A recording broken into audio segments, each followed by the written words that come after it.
Karena pada hakikatnya memang nggak ada kita nih. Kejadian-kejadian ini dicipta.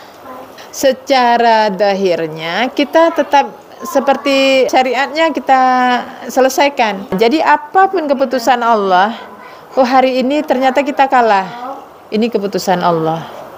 Nah, yang usahanya tetap. Jadi kalau hati kita sudah berserah, maka betul-betul kita kerja seperti robot tadi. Di programnya jadi jalan. Kalau program Allah jalan itu sama kita, nah itulah yang untung.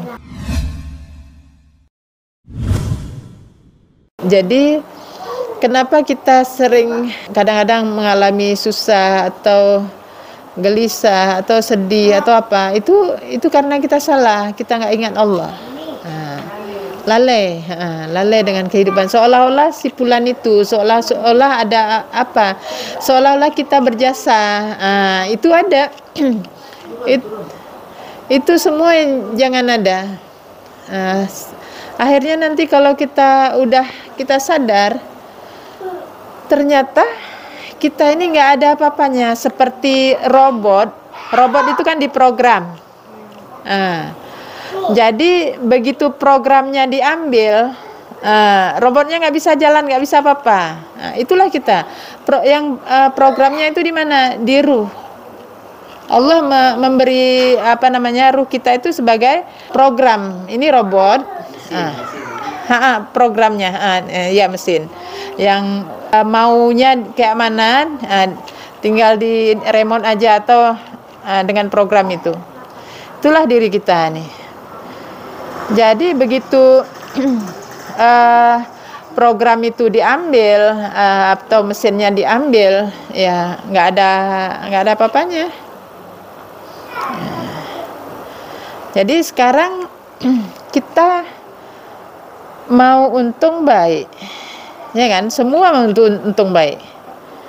Berarti kalau kita mau untung baik, yang beruntung itu siapanya?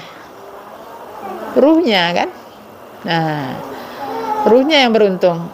Beruntung kalau dia tinggal di jiwa yang baik.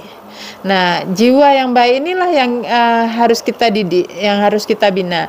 Ini sekarang kita seperti ini sedang dalam pembinaan jiwa, supaya jiwa-jiwa kita ini menjadi jiwa-jiwa yang tenang, jiwa-jiwa yang ridho dengan ketentuan Allah. Jadi kalau kita masih dalam kesusahan seberat apapun, nah itu kita masih harus berjuang untuk memahamkan diri kita. Karena pada hakikatnya memang nggak ada kita nih. Kejadian-kejadian ini dicipta. Tapi untuk sadar, misalnya gini, ada orang yang menyakiti kita, menzolimi kita. Kita untuk sadar bahwa dia diatur, digerakkan oleh Allah untuk menguji saya. Untuk seperti itu, mungkin kalimatnya bisa, kalimat perkataannya itu mudah. Nah, tapi begitu dipraktekkan, dirasakan di sini, masih keluar tega ya. Tunggu ya. Jadi kalau masih seperti itu kita harus perbaiki. Jadi artinya yang benarnya gimana? Secara zahirnya kita tetap seperti syariatnya kita selesaikan. Ini masalah kita, ini harus selesai. Ini hak saya, ini hak kamu, misalnya gitu. Tapi yang hakikat di hati, ini yang harus terjaga. Subhanallah, Engkau yang mengatur ya Allah. Jadi apapun keputusan Allah, oh hari ini ternyata kita kalah. Ini keputusan Allah. Yang usahanya tetap. Jadi kalau hati kita sudah berserah, maka betul-betul kita kerja seperti robot tadi. Di programnya jadi jalan. Kalau program Allah jalan itu sama kita, nah itulah yang untung. Robot-robot yang sukses. Robot sukses. Seperti ini kita luar. Jadi kalau robot tapi programnya error, wah dicampain kan. Itulah. Ya mudah-mudahan kita jangan error. Ya kita beruntung ya Allah.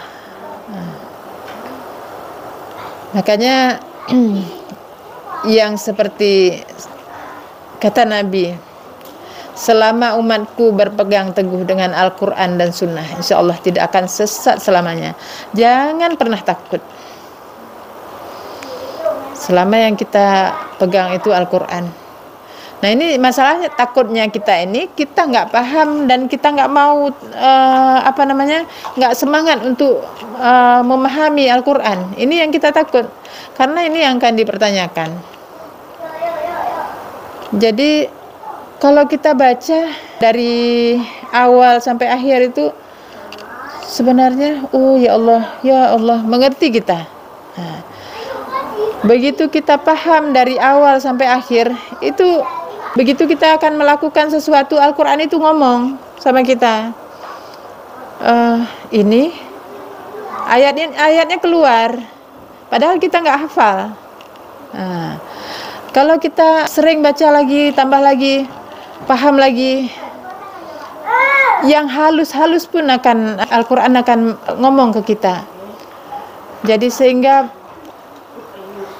sekecil apapun, sehalus apapun itu akan diingatkan kita. Jadi di dunia saja Al-Quran sudah menemani, apalagi di kubur dan di akhirat. Mungkin ini dulu yang hari ini bisa saya sampaikan, mudah-mudahan bermanfaat untuk saya dan untuk kita semua, supaya menjadi sahabat Al-Quran dan ditemani Al-Quran sepanjang masa.